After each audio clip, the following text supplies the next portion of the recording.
மற்றொரு அண்மை தகவலை பார்த்துக் கொண்டிருக்கிறோம். சென்னை கீழ்ப்பாக்கம் அரசு மருத்துவமனையில் பெண் ஒருவருக்கு பாலியல் தொல்லை கொடுக்கப்பட்ட சம்பவத்தில் இபிஎஸ் கண்டனத்தை பதிவு செய்திருக்கிறார். எதிர்க்கட்சித் தலைவர் எடப்பாடி பழனிசாமி கண்டனம் தெரிவித்திருக்கக்கூடிய அண்மை தகவலை பார்த்துக் கொண்டிருக்கிறோம்.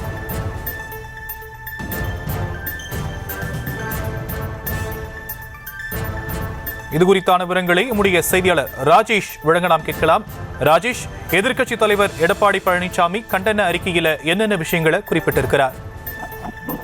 ஷாம், வணக்கம். எதிர்க்கட்சி தலைவர் எடப்பாடி பழனிசாமி கண்டன அறிக்கை ஒன்றை தன்னுடைய சமூக வலைதள பக்கத்தில் பதிவிட்டிருக்கிறார்.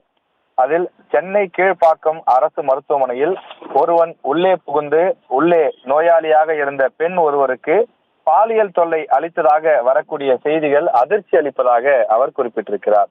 மீண்டும் தலைநகரில் மிக முக்கியமான அரசு மருத்துவமனைக்குள் இப்படி ஒரு சம்பவம் நடந்திருப்பது ஸ்டாலின் மாடல் ஆட்சியிலே பெண்களுக்கு பாதுகாப்பு என்பது துளியும் இல்லை என்ற வெட்கக்கேடான நிலையை தெளிவாக காட்டியிருப்பதாக அவர் காட்டமாக பதிவிட்டிருக்கிறார்.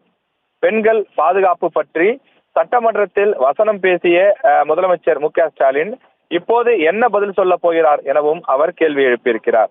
யார் அந்த சார் என்று கேட்டாலே எரிச்சலாகும் திரு ஸ்டாலின் அவர்களே, உங்கள் ஆட்சியில் இது போன்ற சார்களை காப்பாற்றப்படுவதால் தான் மேலும் பல சார்கள் உருவாகி கொண்டே இருக்கிறார்கள் எனவும் எடப்பாடி பழனிசாமி தன்னுடைய பதிவில் குறிப்பிட்டிருக்கிறார்.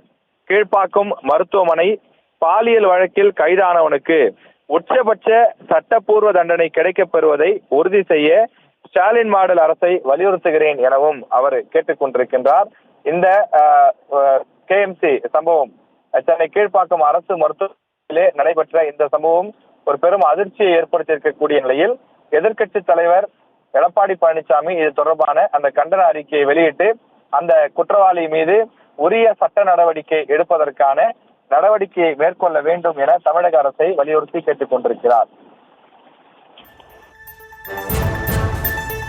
விவரங்களுக்கு நன்றி ராஜேஷ்.